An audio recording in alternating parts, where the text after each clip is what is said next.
Morning. Yeah, Is Puppy with you? Of course, it's a long day at the office today. So he loves producing. He's a great dog producer. So I let him anytime he has the opportunity. He has very good skills. He's learning. And That's absolutely true. he knows there's new cats. We have baby raccoons that are around the lot too. They're in and out of the drain pipes. They're probably. Oh, sure. Yeah, they're having a big time. I catch them in the morning, so he can smell all that, and so he's been a little unruly this morning. But he's having a big time.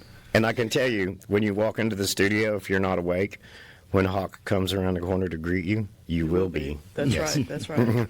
You will be. It has been just warm enough and pleasant enough here in the South studio that my cat went in and out the cat window all night long last night. Ooh, and so I knew things were warming up. She won't do that when it's chilly. She's kind of a diva. But when it's nice outside, she goes out to see the raccoons, too. We have a whole crew back behind the fence of, I guess, probably about the same age as these baby raccoons. The raccoons seem to be, they're about 6, 8 inches, maybe 10 inches long. They're not full grown, but they're not just little babies.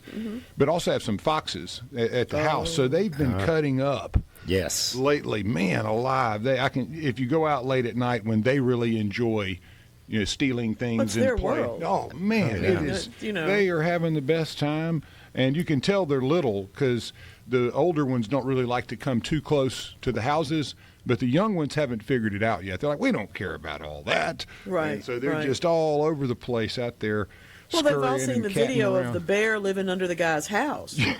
You know what I mean? They've all got a goal now. I mean, they figured this out. Come on. So it is nice that the weather has started to changing up, that we're seeing the byproducts of Mother Nature. That means that we'll start seeing some green grasses and some blooms and things such as that. All the daffodils. What is coming? I was going to ask you, what do we look for first as we start, kind of coming downhill into the spring months? What are we looking for to start popping? Well, I have this really bizarre calendar. Then it's all plant oriented. Has nothing to do with a real calendar.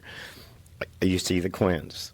Then you see the Japanese magnolias, and then you see the forsythia, and then you see the redbuds, and the Carolina jasmine. Yeah. And as you see those things in that order. And then the Carolina jasmine takes your fence down. It does.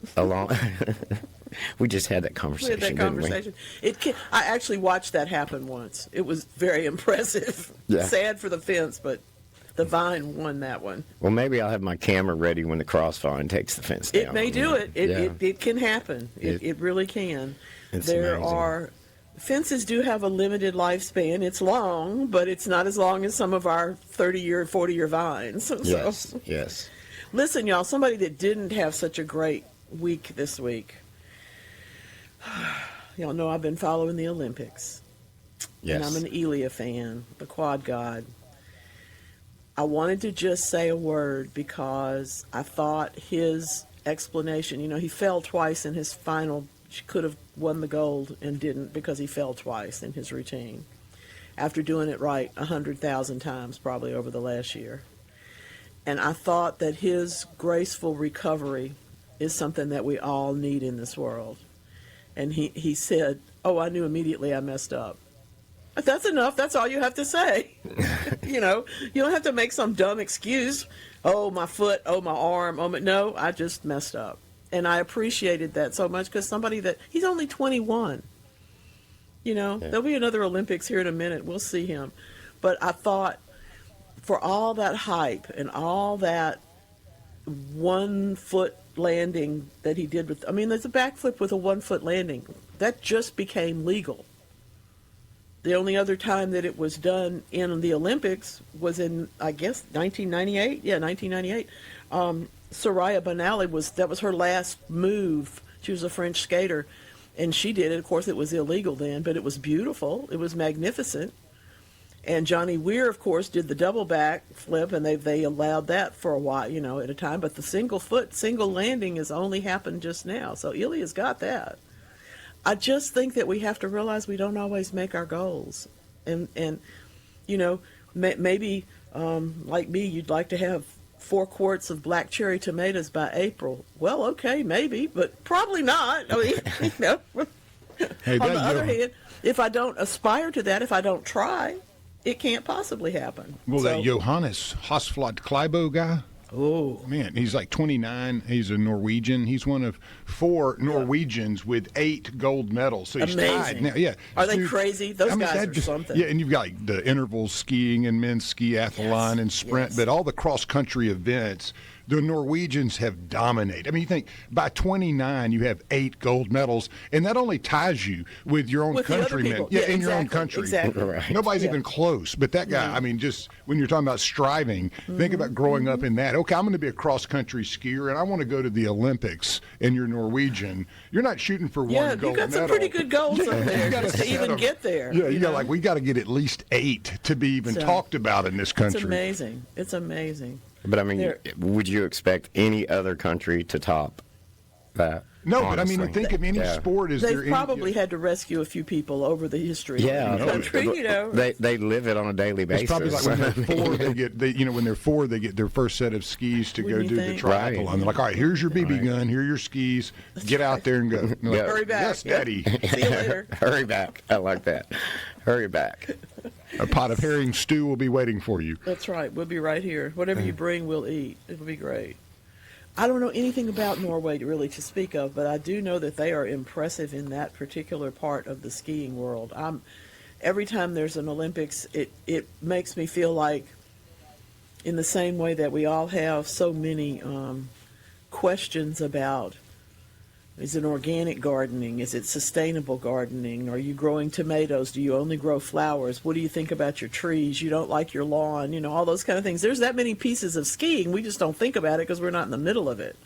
But the people that do cross country are different from the people that do downhill, or different from the people that do that crazy thing with all the lumps, you know? The moguls. Yeah. And the moguls. Well, the Norwegians, they have 1, 2, 3, 4, 5, and so plus 3. That's 8 gold medals in the winter sports right now, and that's pretty strong. They do very well. And then a bunch of other medals. You know, those are just the ones that have earned gold with All right, Johannes I'm only going to Hasselblad. say one more thing. I'm going to say that the revolution in using the drones for the downhill skiing and the luge and that kind of stuff, holy moly, I had no idea. I mean, you don't know what it looks like because we're not doing any of that. But now, instead of just having to wait for them to fly over the thing, we can actually see them. That's exciting. It's kind of like what they had, with the football when they had. You would look in the stadium and they've got them on these lines. Yeah. The I cameras. love You that. wonder when they're just going to drone it. Yeah, Like, why do you have to have all that when you can just drone the Olympics? Well, it'll be when those guys retire and the next people step in. I mean, it's point. always, a change. they've got the infrastructure already. That's I right. suppose. It's a lot. Mark, you have put up a lovely bouquet this morning. I pretty. take it that these are all for the Valentine's Day celebrations. I want to point out that you have stock in there, and that's another one of the flowers that we can grow here in Mississippi. Yes. Cut flower prices are up by almost 10%, folks. 80% of the cut flowers that we use here in the United States are imported from other countries, and they are all subject to all sorts of tariffs and delays and one thing and another's.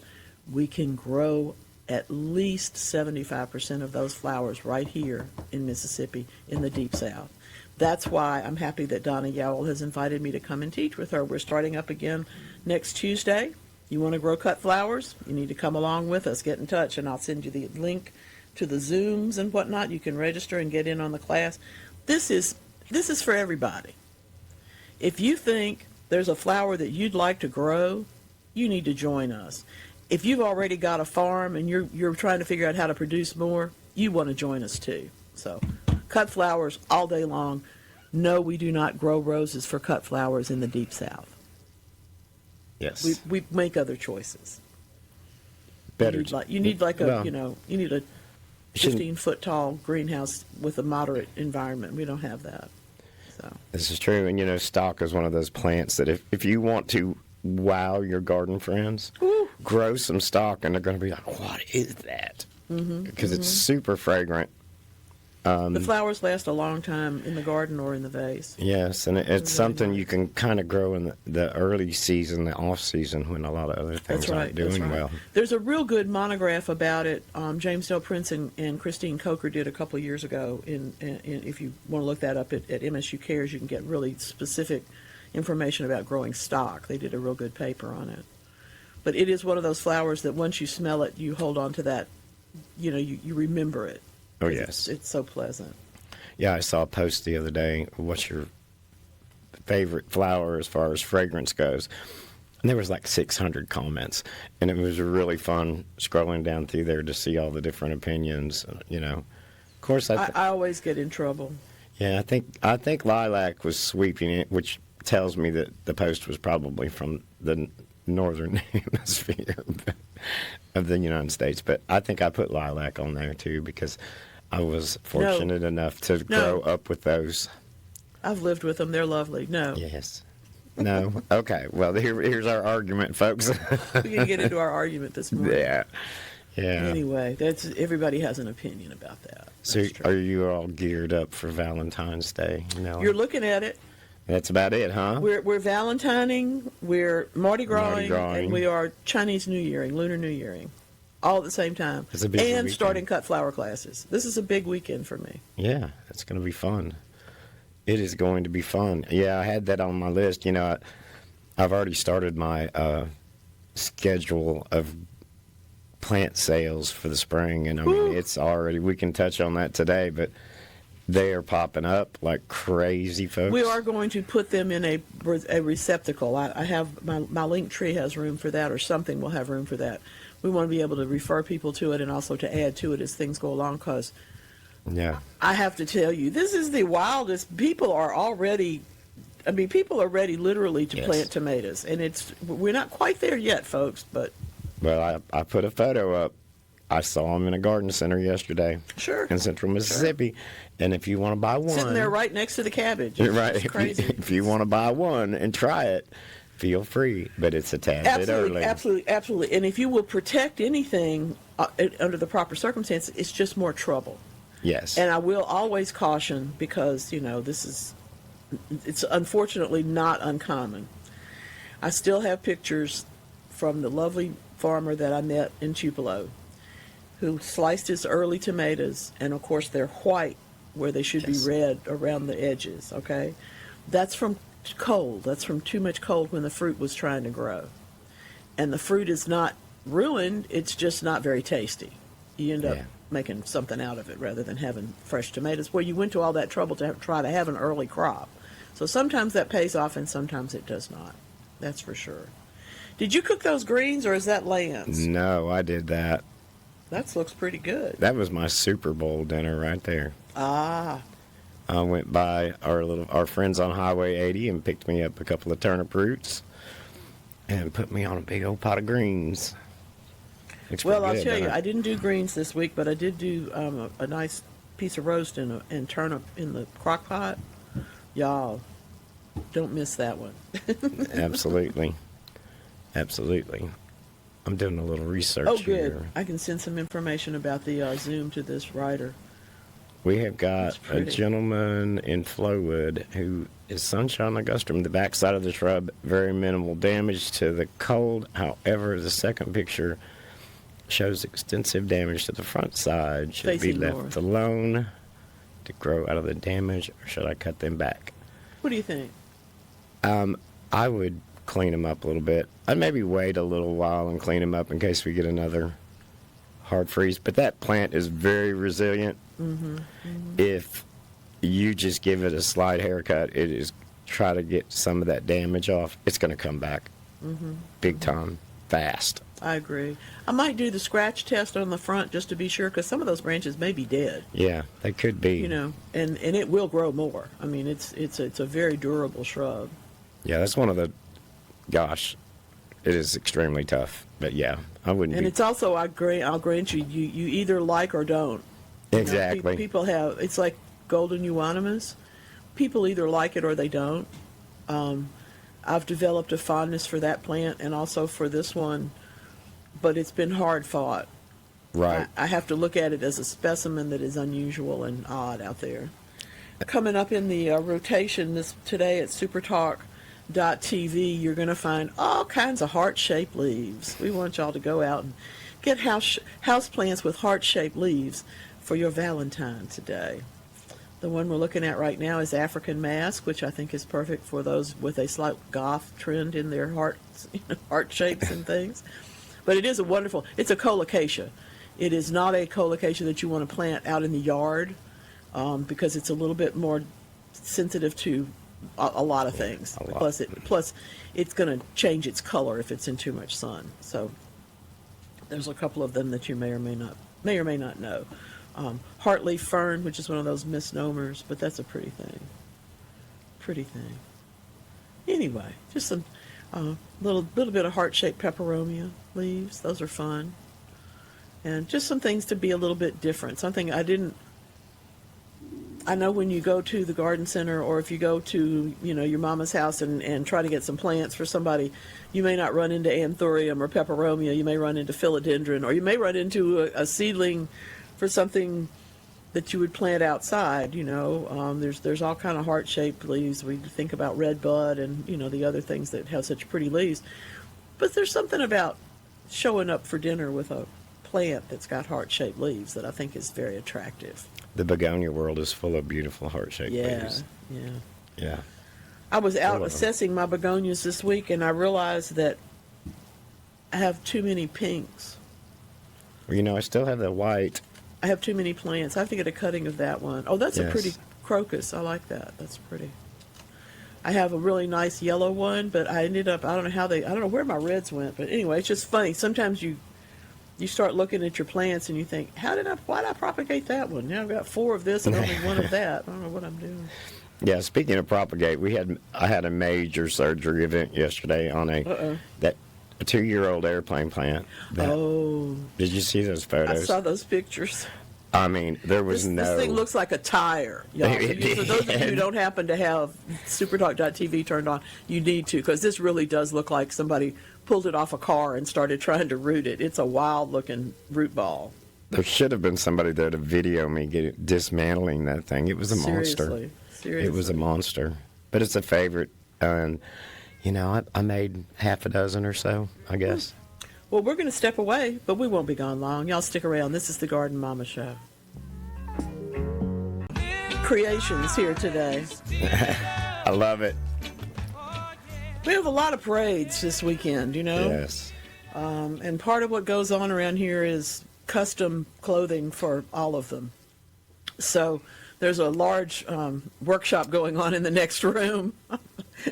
T-shirts and all sorts of things. Just really a delight. So much fun to watch. So much fun. Really a good time, too. Listen now. I'm sorry, I'm getting stopped up. Y'all, don't overlook. I left out one thing. We all know it's Valentine's. We all know it's Mardi Gras. We all know that it's Lunar New Year. It's Chinese New Year. The Girl Scout cookies are back. Oh, no. Hold on. Come on now. You got to participate. I've already gone through a box of Thin Mints. I mean, they showed up. I'm and counting one box on you. was down. The Girl Scouts count on you. I'm telling you. And I count on them to supply. Not those the Girl amazing Scouts. cookies. Yeah. I love those. I'm really very fond of most of them, but the Thin Mints are a particularly delightful thing. Oh yeah, especially if you throw them in the freezer or the fridge, or have a mix of just ready to go room temp. Some in the freezer. Oh. Question from our text line. We have somebody that hasn't caught up with my travels. Live in studio, New Orleans. What does the New Orleans designate? It designates that I live in New Orleans now with my darling children who are kind enough to take in the old lady. And we have a studio in the house, thanks to them, and also thanks, of course, to SuperTalk for providing me the equipment. And I have the best world. I get to be with these guys. I get to be with these guys. I get to be with the other guys, and I get to go up and down the road. So it's really fun. Really, really a good place to be. For those of you who are aware of my property in Jackson, I'm going to tell you that in just a few months it will open as a sober living house. And I think that's the best use of a lot of old houses like that one. particularly ones that have been loved as much as that one has been for so many years. It has another life. And I'm looking at SuperTalk.tv because there's a cat draped over the container. That is Molly. Molly has gotten to be such a beautiful cat in her old age, or her middle age. She has adopted that fig. She loves, and I'm not encouraging you to let your cats hang out in flower pots, but if they're going to, just be aware that you have to water very carefully. Yes. And she is not intimidated by the mulch that I have around the top of it. Oh, no, that's comfortable. At least once a day I have It looks to go like one of through. those dark possums. I'm telling is. you. She's got that gold nose. She's a pretty cat. That is our hippie cat. She literally doesn't have a care in the world. Life's good. Yeah. I don't know why lately in the last week or two, I've been dreaming so vividly. And last night I had some wild dream about flowers and cats. And I always love having to wake up after about an hour into it, and you're like, okay, what was that all about? Where was I? Yeah. Yeah, I mean, I was. Yeah. I felt like I was somewhere in New Orleans, and it was like in a garden district area, and there was these two extremely playful cats just jumping on each other and playing, and then these beautiful flowers. And I was like, man, what am I? What was in my mind when I went to bed? But I don't know if it's the moon cycle or you're starting you to were hear obviously birds having again. a very good night. Well, it's been constant for a week or two. I go in those phases, where you just get these vivid, really cool dreams. You wonder, Well, now what see, was you're going not going to on? remember that you said this, but last week you said you had slept more nights in a row than you had Yes. done before. So I Right. think maybe your dream cycle's just finally caught It's up. starting to kick in. Well, and I also had some update on with the Sunflower Project. I did some research good. this week. I did get in touch with our wonderful folks at Farm Bureau. Mr. Mike McCormick gave me some great advice, being a farmer himself, and Good. and also made some calls and talked to the folks that I'll probably be ordering the seed from, and so it looks like that should come together. Didn't seem to be too much of a project in which couldn't pull it off, given that we keep that field pretty well planted. But you were talking about cut flowers. And I didn't know, in your opinion, could I line it with the giant zinnias on the outside? And All day long. okay, Yeah. so those would work well, okay, together. All day long. And I was considering doing that. Before you know it, next year we'll be having the Lance's pick your own Yeah. cut There you flower go. field. Exactly. Well, and you we have that. It's not ours, but there's a bee operation that has grown significantly over the years. Really, They'll within, appreciate it, Yeah, too. about 10 acres away from this spot. So I didn't know if that would be a helpful tool. That we Always. just kind of inherit. Always. The more Perfect. flowers, the better. Yeah, awesome. That's absolutely true. Paula suggests that we need a low-fat cookie, especially in the thin mint. I will tell you that I was not aware of this until this year. There are indeed vegan and plant-based options, but I don't know if there's a thin mint. And I'm kind of partial to thin mints just as they are. So we I may or don't may know not. about. They'd probably be a little cardboardy, but I would still Maybe give them little a bit try. cardboardy. Yeah, That's give them right. a try. That's right. Oh, good morning, Tippah County. How y'all doing? Crocus coming up. How pretty. Y'all are so sweet. Thank you for showing What is us actually? that. I can't remember what's in Tippah County coleslaw. It's like Well, I don't black-eyed know. peas and all kinds of stuff. If somebody has that recipe, please share it with me. Well, now we want to know. yeah, so I can't somebody's remember. Gonna have to It's tell very us. unique, right? Yeah, it's very unique. Somebody will have to tell It's like us. that neck of the woods. You got slug burgers, which are one of my favorite inventions. And Over at Mark's Carr. rolling his eyes like, yeah. what in the world are you talking I'm like, about? what? I am looking down my nose at you. Yeah. A slug Only because it's such burger? an intense thing. I appreciate the history. I appreciate that they exist. I appreciate that we human beings will eat whatever we can find to eat when we're hungry, okay? But holy moly, watching those people do that at the slug burger eating contest Yes. was quite a sight. Those guys were struggling. Yeah, well, and then you also have the wonderful world of kudzu that inhabits northeast Mississippi. There's so many wonderful treats up there. It's kind of a hidden spot. Well, sure. So- We have lots of those. We're lucky. Beautiful places. We have some folks up near Tupelo. They're going to plant some red and white potatoes today, which is really funny because I picked up some potatoes. It's a really good to plant. idea. I'm Today's going the to do perfect day that for this that. weekend. Also, what else can I you plant? had you had the whole pallet full of bulbs. I saw the pictures from I didn't have a about whole week ago. pallet. Well, I just had a couple of crates. Yeah, the crates. But once you laid them out in the These bed, are crates the size of your truck. by the way. they were huge. Yeah. But the bulbs were huge. They looked awesome. Yeah, Almost they- like turnips. They the size were. of those things. And so you've got them in the ground. Everything's good to go. They're in the ground, and they say a watch pot never boils, and I probably go check to see if they're up way too much. They may never come up. But yeah, hopefully it's going to put on quite a show once they come up. And then I'll sneak in behind them and drop some caladiums, and, that'll be it for the year. Color for that bed all year. Yes. One of the things that we do need to understand is that I always go back to our classic. If you only grow daylilies and they're all deciduous, eventually you have a naked bed, because they all lose their leaves and it's kind of sad. So that's where you can put the daffodils. That's where you can, there's a lot of things that you can kind of come in to fill in those spaces that are not going to be crowding each other. It's not like you're planting some vigorous ground cover to try and cover, everything up. You're just adding to that seam. And I think it makes a lot of sense to come in with the caladiums a little bit later on, because you want it to look good all year, but you don't want to have to fight with it. Right. So I think that's smart. And those big caladium beds are just about the easiest thing in the world to take care of. I think that. Yeah, it's so simple. It is so simple. So on my list of things, there's actually some events going on today. What's up? One of them is at the Crosby Arboretum. Oh, yeah. Mm-hmm. Yeah, they have a plant sale today. Then an Arbor Day plant sale at the Clinton Nature Center today, which y'all might want to look those up if you feel like getting out. It's a pretty good day to do it. Yeah, great day for that. And they both specialize, of course, in native plants. In native plants. You'll get a look at some things you might not see other places. And I'll be at the Nature Center in Clinton. Y'all don't know this. I'm telling y'all at the same time I'm telling the world. On April the 25th, and for their Nature Day. And Ken Hackman will be in talking about spring migration on the radio that day. Well, we have a call from Homer, and he is from Clarksdale, Mississippi, and has some questions about some things he's getting ready to do. Hey, Homer, what's going on today? Hey, Ms. Neal, how you doing? Doing great. Thanks for calling. What's up? I got a couple of things here that I'm thinking about doing, and I want to get an expert opinion. We'll try.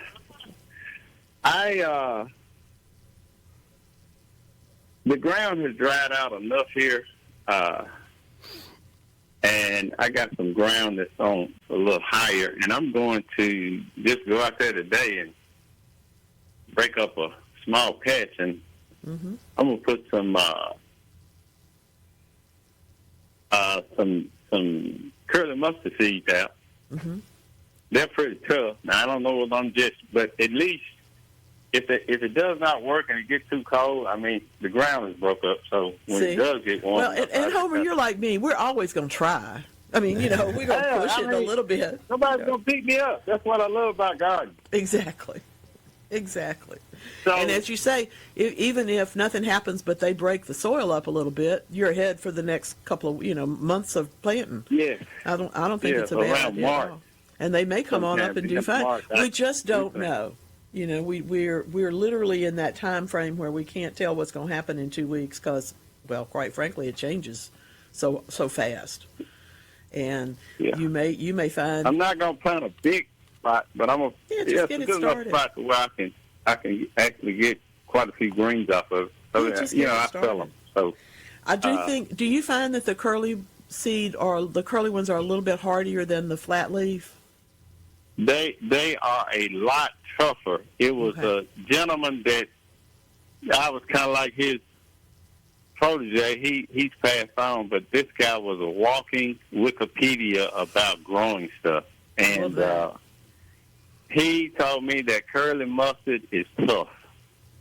And it is. I mean, it is right up there with collards and not up there with kale, but it's right there with collards. I mean, you get a hard freeze. This last freeze we had kind of took everything out. Now I'm gathering turnips, bottoms. Yes. Got a lot of those out there. And they're so much sweeter after a freeze, too, aren't they? Yeah. Oh, yeah. Oh, my goodness, yeah. The other thing is, I finally found a guy that got a small sawmill. He's got some sawdust. And I contacted him the other day.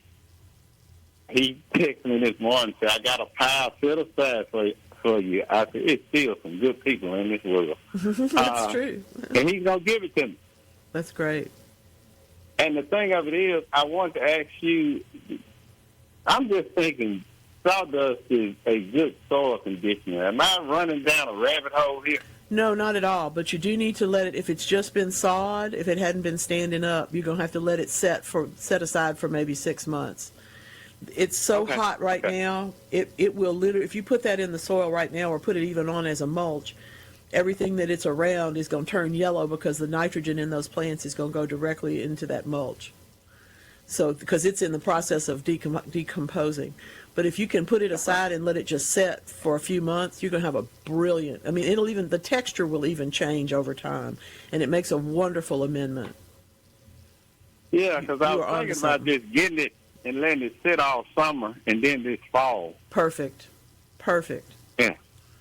And isn't he lucky because now he doesn't have to get rid of it. You've got it. Yeah. Well, he told me I can.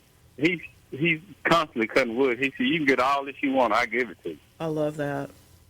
It's just that's brilliant. You're so smart, Homer. Thanks. You gave us the best tip. Now we know plant curly mustard first. Absolutely. Yep. Okay. Yep. Y'all take care. Have a wonderful day. Talk to you soon. That's wonderful. Well, I had someone ask about registering for the classes for cut flowers. I sent that information.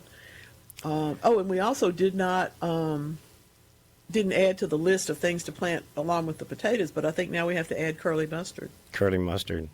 Yep. Lettuce. Yep. I was going to say Swiss chard and beets because I've always found that they're a little tougher than other things too. Yeah. Just in case of a bad weather flash, we may not get that, but we might. Yeah, and we're not going to talk about that. I don't want to jinx us. No, we're not talking about that. Corinne wants to know about dusting the potato eyes with sulfur. It's a good idea. They need to callus over if you cut them for a day or two, and then yes, you can dust them. That's also a good idea. You just buy dusting sulfur. Get it at the garden center. Any plant product rack should have some sulfur on it. Yeah, dusting sulfur is something that was used a lot decades ago. Oh, yeah. But the generations now are not aware of it.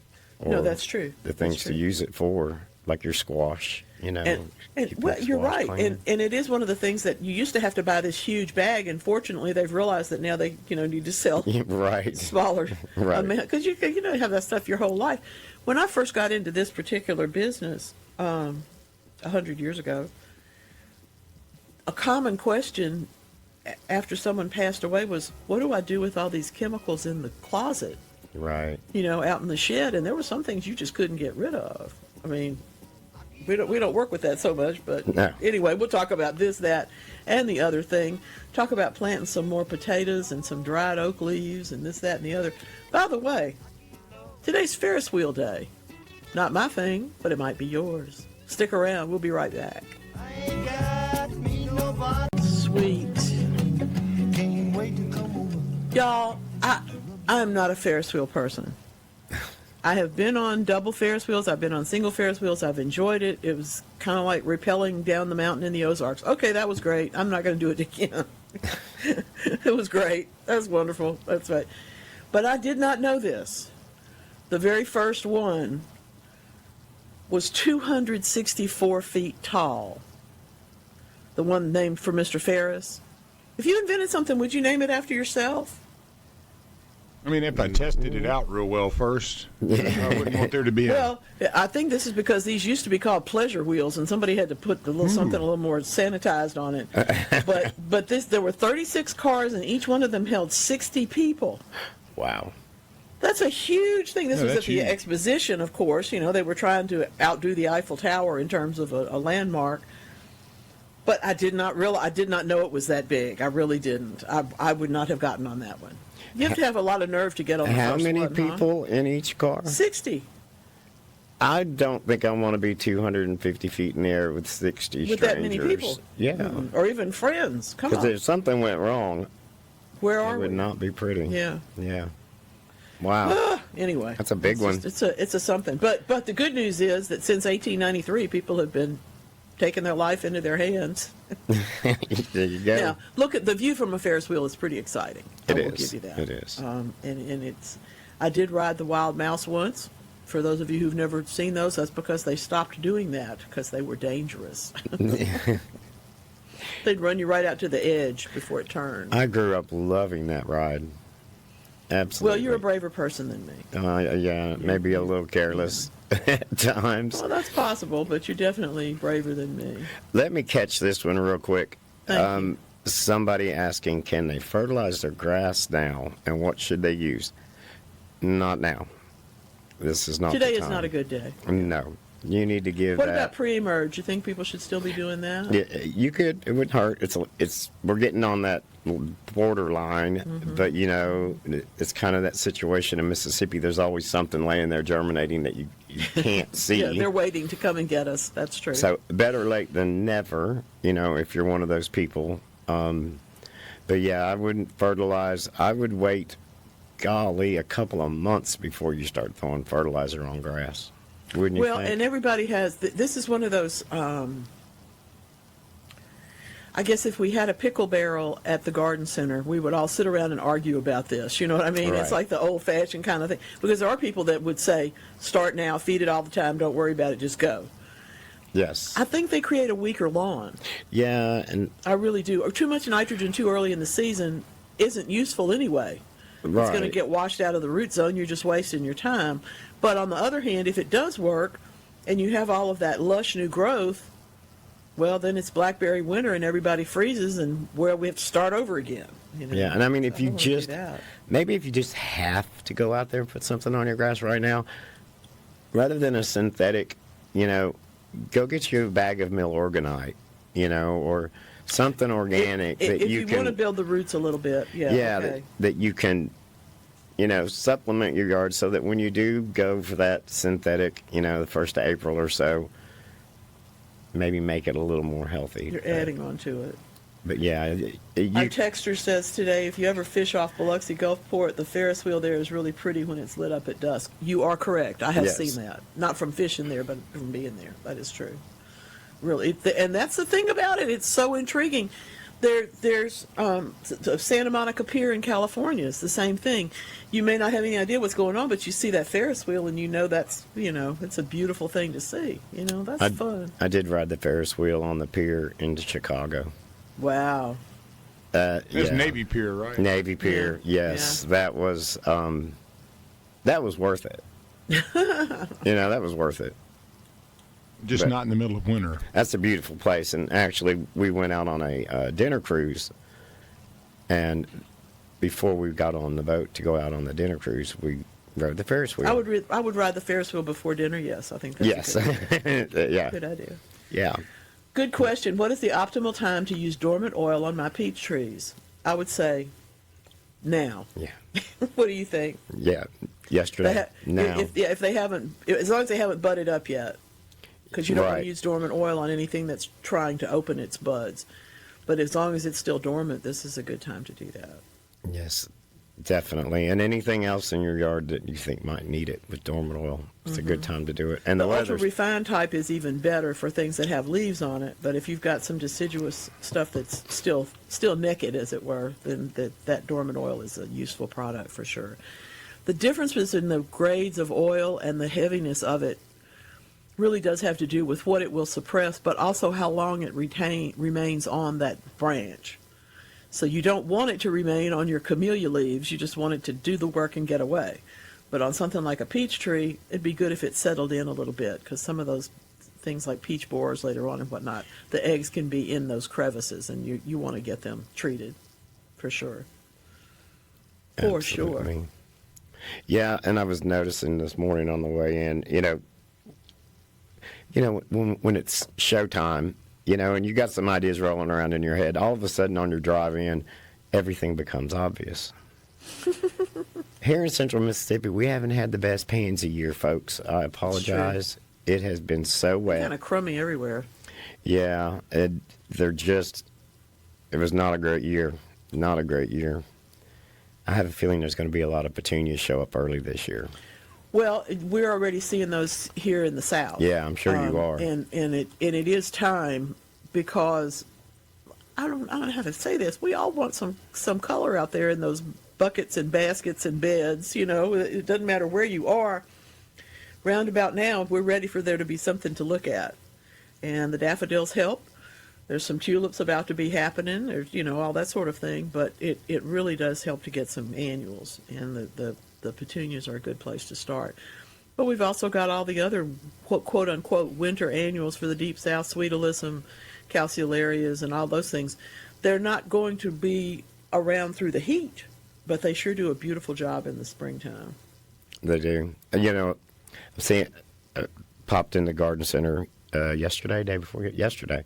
A lot of dianthus. Yeah, beautiful. And it's so much different than it used to be when I first got into this business. Some great colors, and the geraniums are out there, the Gerber daisies. Yeah, I don't know who's breeding dianthus. I really don't know who's doing that work. I usually have a sort of an idea about where things are going on, but every year there's a better dianthus than the one before, and I just think that's delightful. It's a good, durable plant anyway, and now that it's getting even better, it's one of those ones we can use. I fully expect some of these more newer varieties will be able to last in the same way that Telstar does. Absolutely. You know, they just stick around and grow and grow. Another note, it's supposed to be 70 all week and 80 on Thursday. No. It's all going to bloom. Yes, that's true. It is. It is. It is. It's true. And that's kind of fun, you know. I'm kind of looking forward to it. I still have roses to plant. I still have things that I need to get done, but we just barrel on through, don't we? You know, we just keep on going.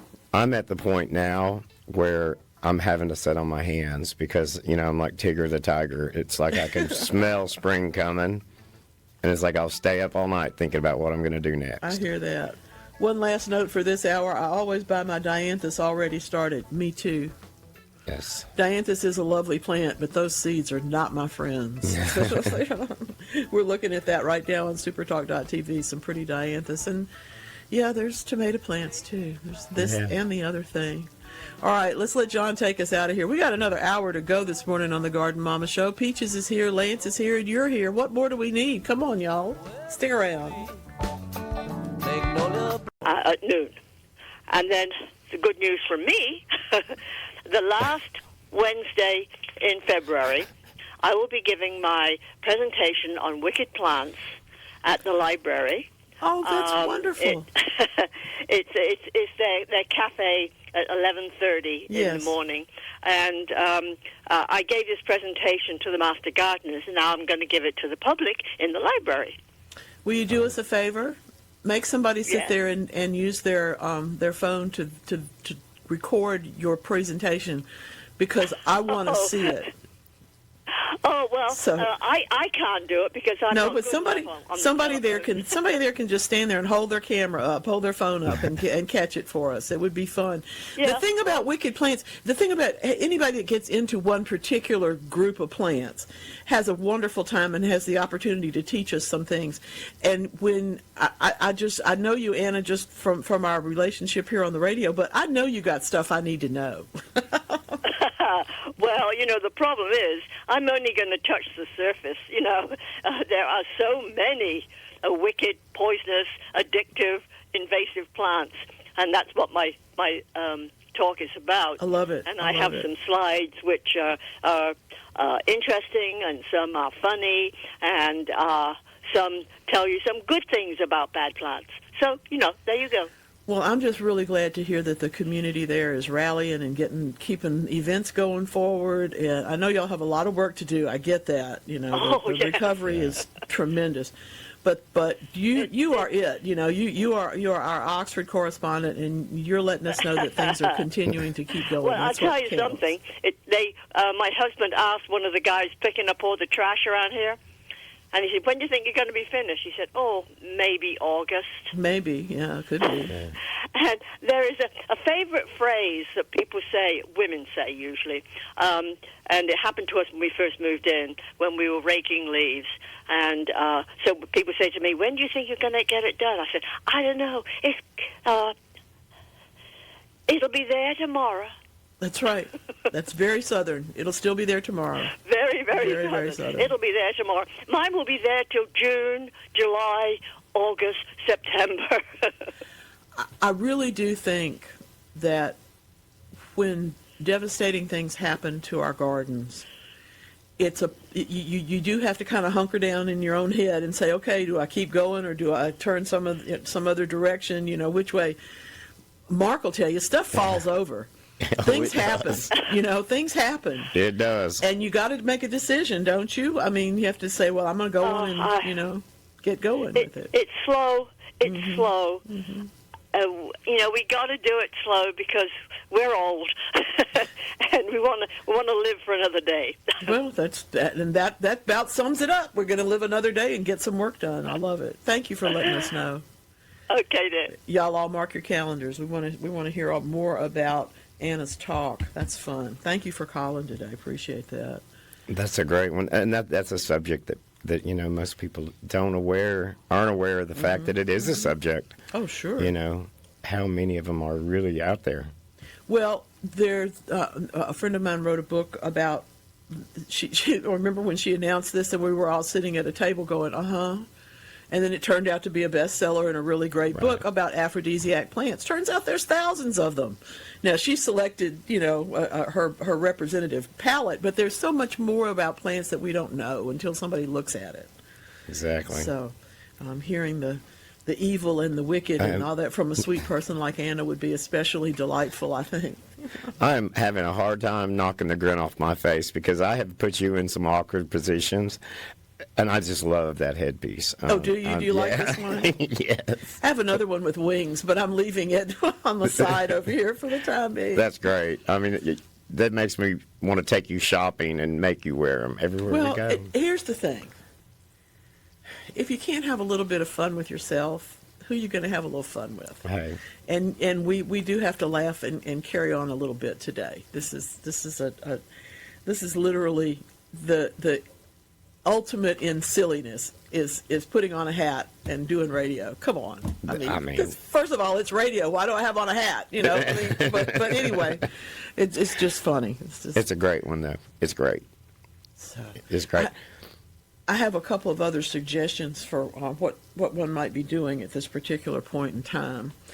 I recognize that we're looking at a big rainstorm coming through, so I'm going to tell you again, don't fertilize anything till after it's done.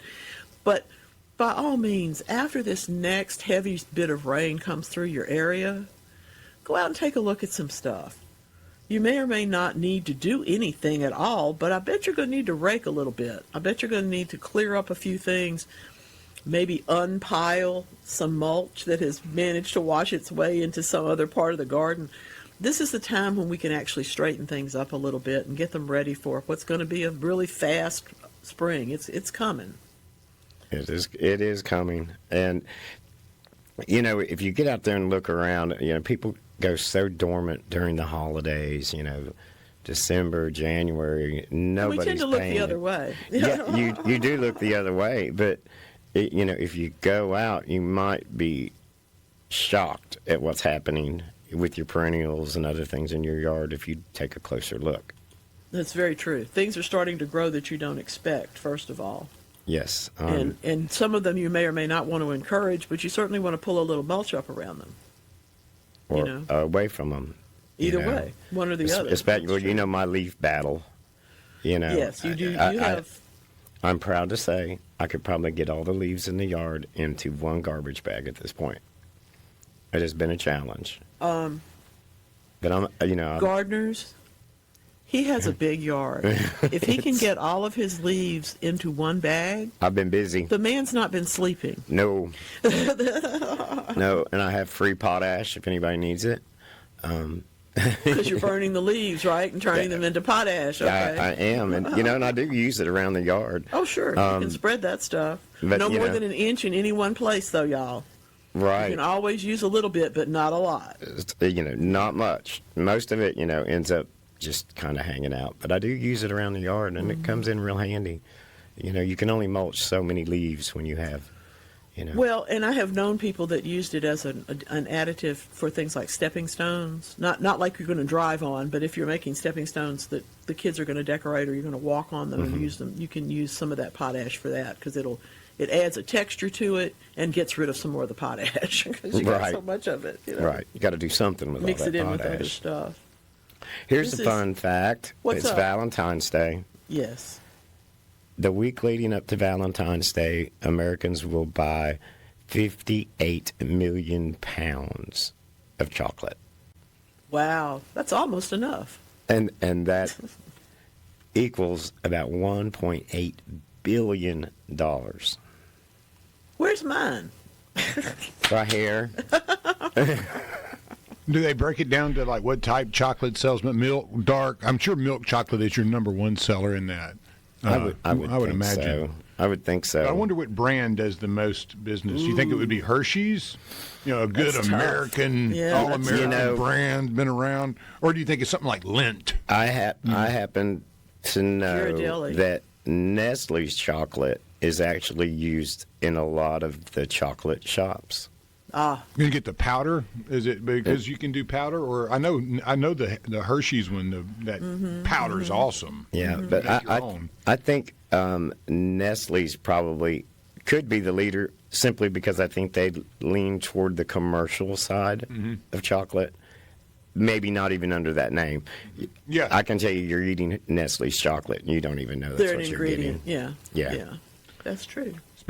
you'd think a lot of the cordials and the heart-shaped boxes and chocolate boxes that would have a lot to do with the type of sales to chocolate. And Right. but it doesn't tell you on there who the manufacturer is. Just, for example, the classics, the small hearts that are Elmer's or Russell Stover, whoever that It's is. Russell Stover. They're never more than maybe 20% dark chocolate. Yeah. So the rest of it's going to be milk. Oh yeah, I forgot about Russell Stover. That's the Oh yeah, that's the chocolate box. Seemingly, they do most of that. Yeah, so good call. absolutely.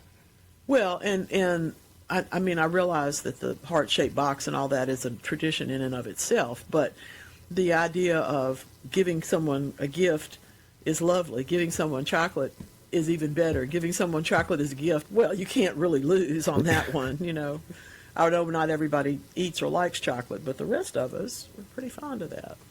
Yeah, I'm wrestling with Lent. I think I'm going to try to give up chocolate for 45 days. Well, you can do that. Yeah. Makes it taste better at the other end. I know. That'll make that 46th day even more fun. I'm so ignorant. I did not know Episcopalians did Lent. I was not aware. So there you go. We do. I learned something new today. We do. Is it? And I always love the "what are you giving up" part of the. Can you choose something that you normally wouldn't do, or is No. it you got to have something That's that's not a fair. normal part of your everyday life? The idea of all of that, okay? So basically, can you go on the cheap? Yeah. It's the same thing as the idea of kosher food. The Right. ultimate in kosher food is that you don't eat everything that's available to you. You make choices, and those choices presumably make your body healthier and make your life better and all those other sorts of things. But there's a time for indulgence. So this might be that one. I've overindulged in the cookies lately. I can tell. I came across the crumble, a big box of the crumble cookies. Ooh, Yeah, look and out. they have like that buttercream stuff on top of like every one of them. Oh, yeah. That was amazing. And then all of a sudden, there's Thin Mints and plenty. So You're on your way then. Yeah, I'm like Mark. I need to take off a few weeks from the chocolates. Garden Mom and I, we would probably cut a crumble cookie into 4 pieces and save a quarter for later. Yeah, that's how big they true. are. Yeah, that's a lot of cookie. It's a lot of cookie. But we would save it for Lance. Good question from Jeff in Carrollton. Do I leave the light on at night in my tomato and pepper seeds starting in little containers? They don't need but 12 to 14 hours a day of light. Please don't. If you have it on in the daytime, don't leave it on at night. Yes. In other words, to make your choices. But daylight does not replace artificial light. So you're trying to get that light intense and on top of them 12 to 14 hours a day. Could be when everything else is dark. That's up to you. But most people do it during the daytime and then let them have that rest at night. They have to have a dark time in order to be healthy too. Have any of y'all ever researched like the Ray-Bans or any of those with the Meta, the glasses, your sunglasses or your prescription glasses? I've been looking into them a little lately because it seems to be, especially in the world we talk about, or even in handyman, having been able to hit that button and say, "What is this?" And it immediately tells you in your ear. I was like, I'm wondering if anyone has them out there. And Mark's sitting there like, what? This is right up there. This is right up there with my dream AI. These are really cool. You would get AI, but it would be me. It would be my voice telling you what, You can. It seems like, and that's kind of where I was going, is you can get the point of view set up. So like if you're sitting here looking at a plant cell, you can almost pipe it in to wherever you are. Live or create. It's really cool. I thought in our world it would be applicable. I love that. I didn't know if anybody y'all knew that worked in the gardening world uses these things, because they seem like they would be extremely handy. I'm not an AI, one of these AI everything. I'm an AI, show me what you can do for me. Solve me a real world problem type of AI. I like that. And this seems to be one of those that would be very handy. I could see that probably like in the commercial world of horticulture. Yeah, that might be going on, and I just don't know about it. Yeah, it could be going on. And there's a lot of things that go on in the horticulture world that you don't find out for decades, literally. Well, and that's what I'm saying about dianthus. I know there's people out there working on it every day, but I just don't know who it is. What's on the phone today for us? We had a quick call here. We had a question here, sir, about what to do with your leaves versus potash. You're on the air, sir. Yes. Is it best to put the rotted leaves in the garden or burn them and use it as potash? What do you think, Mark? I think you can do a little bit of both. You probably don't want to use an excessive amount of leaf mulch. Nor do you want to use an excessive amount of potash. I mean, I know people that mulch all of their beds with leaves. I just personally, my preference is a cleaner look. And I like leaf mulch myself. See, yeah, and it's kind of a gardening preference. Mm-hmm. But not deeply. I don't want 3 inches of that. I'm going to use an inch of potash on any surface that I want to put some potash on. That would be anything except azaleas, camellias, holly bushes, the acid lovers. I'm not going to put it on them. Frankly, they have enough in their soil already. But I am going to use it on the lawn. I might even use it in the vegetable beds if I feel like I'm going to need some potash there. Good chance you will. But the rest of it, I'm going to use as leaves to mulch. And I'm also going to pile them up and dig them in when I need some, I may need a little better drainage over here. Use some composted leaves for that. There's just... To me, if you've got enough leaves to do both, you're in my heaven. That's there wonderful. You go. Okay, can you overdo putting the mulch in a garden? To me, you can. I don't want more than 2 inches at a time. Yeah, you could take it too far, definitely. Nellie and I discussed a couple of weeks ago a neighbor of mine that was mulching his leaves to a point into his lawn that it was becoming excessive. So you can't see the lawn anymore. Right. And so there's a limit to everything.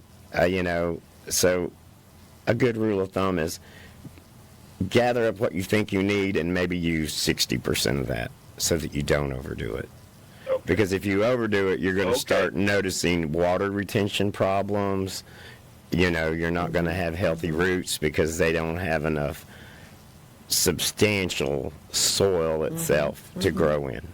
Sometimes if it doesn't rain enough, you end up watering the mulch and not what's underneath it. Right. So that's a waste. So okay. I think you're in good shape, though. I think I'm if you got lots of, thank you much. I think when you have a lot of product, you really do have a good opportunity to use it. Greg and Vaughn wants to know what peach tree spray do we suggest. He likes Captain Jack's. I like that one too. It is a neem oil, and I think you're in good shape. And there's dormant oil, but if you've already got Captain Jack for peaches, that's fine. That's excellent. Excellent. We got some more questions coming in, and we're not going to seal off big cuts with anything, but we are going to take a quick break. This is the Garden Mama Show. We'll be right back. I got all kind of hats for you. I know you do. I have all of them for you today. Good questions coming in on the text line today here on the Garden Mama Show. Question about abelia. God, we love our abelias. Yeah. Do I need to snip off that last little bit of flowering dried up on the ends before the new comes out this spring? Yes. And in fact, any kind of pruning that you need to do to those thin-stemmed things, abelias or spireas, you know, the summer ones, the Japanese ones especially, the ones that bloom in the summer, that can all be done at this point in the winter. And in fact, it's better if you do it now than later. They'll burst out with growth, whereas if you start trying to snip at them during the season, you can end up with some stuff that doesn't quite, well, you won't be as happy. It'll grow one side but not the other side. You know, it's just they do better if you do them all together. So that's a good idea. This is, what do I need to seal? My plum tree cuts, don't seal them at all. What we're talking about here is when you cut off a branch. We talk all the time about making sure that we're going in the right direction so that the air and the water can flow away from the actual tree itself. But if you seal those cuts up, your dad probably did too, Mark. My dad had a can of pruning paint. He covered up everything. Yes, yes. Use it on fence posts. Don't use it on plants. Not necessary. Mm-mm. And in fact, you'll seal up the bad stuff. You can there's aerobic bacteria that uses air to grow, and there's anaerobic that doesn't. So if you seal that up, you've locked in all of those anaerobic organisms, the ones that don't need oxygen to survive. And they can eat a hole in your tree. They may not, but they may. So we have a question from the text line, and what's up? He texted me directly. Mark in North Mississippi asks, "Good morning. Apologies, don't have the text line right in front of him, but he heard us talking about grass. Seen some advertisements on Facebook about a hybrid grass that will grow in heat, winter, drought, whatever, and stays green all year. Is there any substance to this?" May I say that the mamas and papas had a song about that? It's called "Dream a Little Dream of Me." We wish that those were true. And I say give it a try, but don't buy a lot. What do you think, Mark? Absolutely. Absolutely. You know, as much as I use social media and think it's a valuable tool, there's a lot of misinformation out there. Mm-hmm. Because I promise you, everybody, there is not a fuchsia elephant ear, or is there a hot red pampas grass. It's called Photoshop. Yeah, there's a lot of AI out there.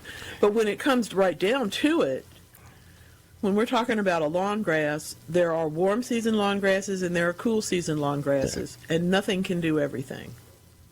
And, you know, the problem with those ads is you can't just roll it over and read the label, because a lot of the big box stores sell, the spot cover and, all these different grasses. Well, if you roll the bag over and read it, they've just mixed every grass seed there is known to man. So wherever you live or whatever you do, you're going to get something's going to come up. Yeah. That's true. But it may not necessarily be the one you want. And it may not be a lawn when it gets through either. That's right. Depending on where if you're sowing it into your lawn to try and patch it, it may or may not work. But yeah, so there's approach those things with a bit of skepticism, and like Garden Mama says, buy a little, try it, and it. I'm the one. I have learned things in my life. One of the first questions that I ever answered on the radio was if my son sent me these roses from Hawaii when he's in the military, can I root one? And my answer was no, because that's what I had been taught. And of course, 6 months later, she brought me the flower that she rooted from that rose. Yeah. Okay. So there are always exceptions to every rule, and that's absolutely true. So that's why I say try a little bit. I remember talking to a fellow down in Raymond who said he bought those roll-out carpet things. You roll them out and the flowers come up. Well, he did, and I went and saw it, and only 3 out of the 12 that were listed on the label came up, but those 3 came up great, so he was happy. I shouldn't have said don't do that. I always thought that the grass that he was referring to, those types of commercials, it was more like an industrial grade chia pet. Type of thing. Well, that's possible. Could be. That's Because you possible. see the ones where they like grow it on a cinder block, and I understand. okay, Yeah, absolutely. Some of those things will literally sprout in any amount of water. They're just, if it's damp, they'll grow. That's true. Yes. But I don't know that they'll make a lawn. Yeah. See, I can guarantee you, with Hawk on it, they wouldn't. well, and like dichondra, for example. We like dichondra. It's a sweet little thing, and people use it as a lawn substitute. If you plant it in the deep south as a lawn substitute, it's either going to become a weed in that it will grow places you don't want it to grow, or it's going to die out entirely because it's too wet or too dry for it. It's a very moderate plant, and it doesn't like extremes. We have a lot of extremes in the south, so you don't always get the same results, even if you have something that has a potential. That's true. Absolutely. Corinne wants to know if she can use dried oak leaves to grow potatoes in. Absolutely. Yes. I would put a little bit of soil in with it just because you want something slightly heavier than the oak leaves would be alone. You want them to be able to have different size things to grow through. But yeah, absolutely. I calloused some potatoes last week, and they calloused a little too far. I don't know if they're going to grow. Well, that's my weekend project. Well, good. I'm gonna get my. Did you get red going. ones as well? I got some red and some Good. white. I got a mixture. Hey, why not? I'm for that. I'm all for that. Thank you, Marty. Tupelo, you're so sweet. Appreciate that. Really fun. It's a pretty abelia, by the way. It's one of those plants I don't think we grow enough of. Everybody used to understand Edward Goucher abelia, but it was as big as a sofa, so you didn't necessarily have room for it in your front bed. But we do have varieties now that will stay smaller. But that's my favorite. My favorite one. Edward Goucher. Yes, I appreciate the older varieties. Mm-hmm. More so than the newer ones. I guess just personal preference. Then Florida Weigela is probably your favorite too. Yeah, that great big old thing. Yeah. It's a wonderful plant, but if you don't have room for it, the good news is there are varieties that stay a little smaller. Yeah. So, And I'm admiring your repotted airplane plant. It appears that they're going to take over the world. Isn't that some pretty soil? It's really lovely soil. I'll give you one guess what that is. Coast of Maine. Yeah, absolutely. Yeah. Say hello. Good morning, Tara. Good Our morning, friends at Tara. Coast of Maine. We love y'all. Great Stuff. Great products. I just potted up some parsley and things in it this week. It's a great soil. If you haven't discovered Coast of Maine, we don't get paid for this. We just love her, and we love the soils. So Yes. y'all go look for them at your local garden centers. And they also have a really great website, Coast of Maine. Don't be turned off. It is Maine, but trust me, they know what they're doing. They're all over the South. Yeah, some great stuff. And I went ahead and did, 12, 14 4-inch pots of airplane plant. When I started doing my containers, that'll just be my filler, and I'll pop them in there. And We're going to do another program of that, I think, this year at some point, because I've had so many people comment on your ability to plant a container and to get people past that fear factor, Yes, So we'll do another container planting again. Who's on the phone, Lance? Well, we have Walter in Ridgeland, and he's on top of this grass conversation, and he had some questions for y'all. Hey, Walter, welcome in. What's up? Yes, ma'am. I have what I call my yard an area. I call it Johnson grass because it has a seed that comes to the top. But I went to my local nursery, and they said that's not what it is. Mm-hmm. But he said you can't get rid of the stuff. He said I was going to buy some pre-emerge, and he said I ain't going to cut it either. Did they tell you what you have? Anything? Did they identify it for you? No, ma'am. Okay. I think he said chick something, but I don't know that. Chick something. I'm trying to think of something that would make a seed head, and I'm not jumping to that immediately. It's about 6 inches tall, and then it comes to the top, and then it has little seeds all over the top of it. Is it in the lawn, or is it in a bed, or where in the is lawn? it? Yes, ma'am, in the lawn. Okay. And what kind of lawn grass do you have underneath it? I have Bermuda. Okay. That's going to be tough. Are the seed pods, is it a real small seed 6 pod inches. thing that comes up? That sounds like Bahalia. I was going to say it sounds like Bahalia to me. But Bahalia, yeah. I tend to think everything is that. And if they tell you there's no way to get rid of that, you could. But, You'd be wiping out a section, wouldn't you? yeah. At that point. And Behalia is pretty common. There's not many yards in Mississippi that don't have it in there somewhere. That's very true. Yeah, It that's is. what he said. But he said he's tried to kill it with Roundup, tried to dig it out in his own yard, and said it just takes a little bit and they'll grow back. Well, and of course that's where we end up getting mow what grows as long as it's green. We do Right. we do Yeah. tend to fall into that habit because it's so much easier to deal with. And frankly, sometimes trying to get rid of something like that is a very toxic process. But I will say that I might try to get it out of there and then try mowing the yard just a little bit lower to keep it from coming back in that section. But I don't know a good answer. I really don't. Well, and, that's where a pre-emerge right. too, because what happens if it is Behalia and you let it go to seed, then you run your mower over it, you've just spread seed back everywhere, and they're also stuck to the bottom of your mower. So you could try a pre-emerge, and then you get the seeds that are laying there. But if you do that, you're going to need to apply a pre-emerge every 3 to 4 months. And it is a really good indicator for going ahead and using that bag, collecting what you mow, and not letting it fall back into the lawn. And wash your mower, Yeah. because if it sits in there dried and you fire it back up 3 weeks later, Yeah. you're that's basically true. That's very true. You're basically spreading seeds again. Okay, That's really good okay. Well, advice. thank you so much. you. Sure. I hope it helps. Let us know how it goes later on in the year. How far back should I cut Miss Huff lantana? I'm going to say to whatever point you have to.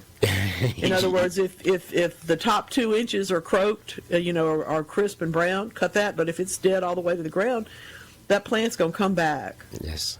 Unless you just planted it in October, that's a different issue. But if this is an established plant, that shouldn't be any problem. Yeah, I normally take mine down to 3 to 4 inches tall, but I do mine in like November, December. Oh, this is so pretty. Angela from Cortland is delivering some flower arrangements to Blossoms Florist in Batesville. I love seeing florists, seeing flower growers delivering to florists. They have these really cool things that they put in the back to hold on to the vases and hold on to the arrangements and stuff. That's so pretty. Thank you for showing us that today. That's lovely. Nice colors. Really beautiful colors. Perfect for Valentine's Day. There you go. I have raised beds with cool weather vegetables. Can I rotate a few with status this summer? Yeah, sure. I don't know if the status will grow all summer, but most of those will grow most of the summer. So absolutely. They're not toxic. No, Zone 8. That's not a toxic plant that I know of.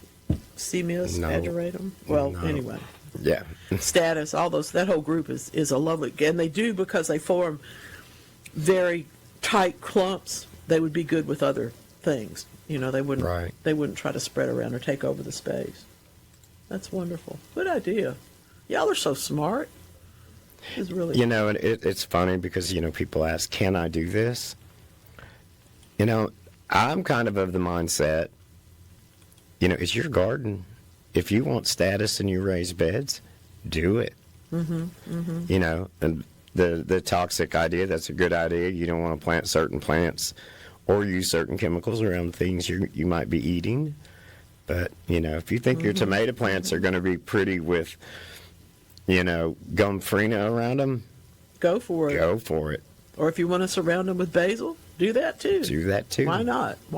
I saw the Louisiana strawberry truck up here. Oh, yeah. Coming home from work. I'm boy, this guy's got it figured out. Yeah, he's going to, I think he was getting close to sold out by the time I saw him. But yeah, they looked delicious. It is that time. We're really spoiled in the Deep South. Our food is so much better than the rest of the world. I'm sorry. It's like, I'm sure there are other people that feel that way too, but you always hear about people that come south and they're looking for our corn and they're looking for our strawberry. They're always looking for the things that we do, whether it's slug burgers, okay? I mean, we're all looking for but we're all looking for the things that are distinct. There are a lot of places. This is this Missouri man that I'm talking with today. Y'all have food, but y'all don't have like food. I mean, y'all have y'all have fancy displays and buffets and whatnot, but our food down here has a little more character, I think. It does have a little more character, I have to say. What should I be doing now to get ready for a yard with centipede grass? If it's already existing, you don't have to do anything. I might put out a little pre-emerge if you've had a problem with any kind of, problems that way. Gosh, those flowers are so pretty. But anyway. Sharpen your blade. That's we need what to you step do to get aside, ready. don't we? Yeah, that's true. Sharpen your blade, clean your mower. Yeah. All right, let's let Van take care of us here for a moment. But we'll be right back. If there's anybody looking at us on SuperTalk.tv, I encourage them to know that we are, in fact, educated human beings, fully grown adults. And Yes. you got to have a little fun every now and then. I was really hoping that the green screen would grab that part of the hat and carry it forward, and it did. This is great. These lights will actually light up and give you a seizure if I let them blink as well as they want to. I love it. But you just have to do something a little silly every now and then. And in this case, it's this hat. I love this it. hat. I love this hat. I love it. So much fun. Good It's too big job. for I'm me. proud of you, Nellie. It's hard to get it to stay on. But anyway, I like your glasses. Thanks. These are my AI glasses. You know, They're going to A your eye. they're making everything look red It's got the today. meta in them, I can tell. You know me. Hey, Well, by we the way, need that. Mike Eppy from North Mississippi said definitely do another container show because he's container crazy, bucket That's right. crazy. Is We he? are, aren't we? We love it. We love He's it. my kind of guy. Listen, y'all, speaking of containing, this is also Nest Box weekend. If you go to the BBC Garden, people, we love those. They always tell us things that we should have already known to do, but they've got so many people that do that. If you haven't cleaned out your nest boxes, if you got bluebird boxes, if you got wren boxes, you got any of that stuff, this is the time to do that. Now, people who keep chickens realize they have to do this 5 or 6 times a year, but those of us who are just trying to encourage birds that fly through the neighborhood to stop around, stick around for a while, clean out the nesting boxes. Add another 1 or 2, but don't put them too close together. You're not trying to start a village. You're trying to give birds that would actually prefer to build their nest a chance to do that. So give them that. Ken would be proud of me. I made a concerted effort this year. I bought the 50-pound bag of bird seed. Ooh, good. And I have been regular about it. And I'm astounded. Well, The activity. I mean, they'll find you. If you're paying attention to them, they're going to take care of you and be there for you. Now, I have started to have to park my truck nose into the garage because of, there's so many birds hanging out there. I love that. If you know what I mean. That's wonderful. But yeah, and the doves are back. Good. I have that sweet gum tree that I would love for it to go away, but I can't because that's where the doves live. So, yeah, Isn't that that's a funny tree. We planted a lot of those. That liquid amber, we planted a lot of those in the 20th century. Many of them turned into a lovely tree. Many people waited until they would not have to have the sweet gum balls. But those of us who really love the sweet gum balls, including the doves, that's part of their world, But it's just a funny tree because not everybody likes it on account of that glitter. And I get it. I understand that. But they're so pretty. Sweet gum balls on a hillside in Crocs can be dangerous. Well, that's true. If you spray paint them gold, you can decorate with them. You'll roll right down the hill. I mean, it's like stepping on a Lego. Yeah, I'm sure. I know It's that's true. it's about that I bad. know that's true. I know that there are folks who, like my dear old friend, will lay on their bellies for 3 or 4 days just to watch the bluebirds attack, and get into their boxes and whatnot. But those are the kind of things that I really wish we could do at every school. Every school needs a garden. Every garden needs some nesting boxes. Those are environments that you may not see again, but when you get to be grown up, you think, I want that. And if you've never seen it or done it, it's a little bit daunting. But trust me, you can hang a nesting box. You can hang 2 nesting boxes, and you'll be surprised. Just like Market says, if you feed the birds, they'll come. Oh, yeah, they do. You will get their attention. Well, see, Lance is going to have some help with his sunflowers. Yeah, I know. Good. I'm telling you, 1 GoPro camera. I'm going to get those glasses, dude. I'm telling you. I'm going to get some of those. I'm telling you, we're going to take AI videos glasses. of you. Yeah, take videos of you planting your own stuff with your own glasses. Yeah, well, and I love that. I was asking, I said, look, I want the ones that the doves look at and be like, I got to land there. Because, there is competition. And Well, that's secondly, true. I want That's it to be beautiful. just in general. I said, so, the bigger the better. And they're like, well, these type will get up to like 10 to 11 feet tall. I said, that's what I'm looking for. I want something that looks like a forest of sunflowers. So, definitely. My dad used to plant like a half an acre of black-seeded sunflowers. Ooh, fun. This would be about 30 Well, he potentially. was a hog hunter, and this was, on family property. That's actually a nice thing to be, by the way. But I mean, you talk about pretty. Yeah, well, we got some big hogs up there too. So just basically. Oh yeah, they had using some it for big a variety hogs. of things, but at the same time, it could be anywhere from 18 to 30 acres, depending on what we decide to go with on the whole field. Mine's about 20, and then there's another about 10 that connects to it. So I'm looking forward to it. I think 30 acres would be a lot of beautiful sunflowers, though. Well, and it's dry. It's a good field. It's raised up. It's not like an old rice field. It's plenty of drainage around it. So I thought it was a perfect spot. I mean, it's not like a field of gladiolas. You don't have to go out there and tie them up. They pretty much just do their thing. There was an 80-acre one on the north end of our property many years ago that was a leased property, and my uncle had it, and the farmer grew every inch of it was sunflowers, and that's what always inspired me. I want to see that again. It was on a point on the north end of a beautiful lake, cypress everywhere, and a good dry field. It used to be in soybean production many years ago. Great drainage. So I said, I think this would work great. I've seen them I've seen a field in Kansas. I have seen a field in Holmes County, and I really look forward to seeing yours. There's something about the phototropic effect. First of all, there's something about seeing things that grow in their own way that is a joy. But there are so many different kinds of sunflowers that I really think you're going to have. You're just going to have a blanket of beauty. It's going to be wonderful. Oh, it's going to be fun, too. And like I said, with the way the field sets up, it's an east-west field, so it's going to get a lot of great sunlight. And the way that it's lays out, it's not a north-south delineation, but an east-west. And that's why I was curious about cut flowers, too. With the amount of space I'm covering, I felt like there was plenty of room to augment with some other things as well. That not for food, but just for the sake of having them. Interesting. You see that beautiful photo? Isn't that marvelous? Wow. This is a follow-up question. This is to test me, and it turns out that it was autumn clematis that I suggested because it's up in the text. That's the only reason I can go back and look. And let's see, what was the other one? Oh, trumpet vine. We were talking about Mark's trumpet vine. So those are the two that since you're not driving today, but this is a magnificent photo. Yes, I would have that frame. That photo. I want that photo for the green screen. Yeah. I know, that is absolutely stunning. Yeah, I got a couple. But yeah, sweet autumn clematis on that would be fun. And if you need any, come to my house. I'll dig it up for you. There's lots of everywhere. All right, now see, here's Christmas ornaments made out of gumballs. That's beautiful. Thanks, Andrea. That's lovely. Y'all are so cool. Y'all just have y'all have the best point of view and the most interesting garden. Just really wonderful. They do. All right, good. We know that you heard that one.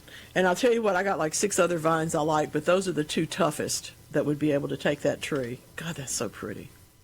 Yeah. I had to work quick to get that one up. I love that. I want it for the green screen. I love it. And you could seed some moon vine seed at the bottom of it. Ooh-wee. Wouldn't that be pretty? It's like a Tim Burton AI. It does. It does. Let me put my glasses on and see how it looks. What a really fabulous day y'all have given us. Thank you so much for all of these kind words, beautiful questions, and quite frankly, lovely pictures today. Y'all are just fun. Y'all are just a treat. So much fun.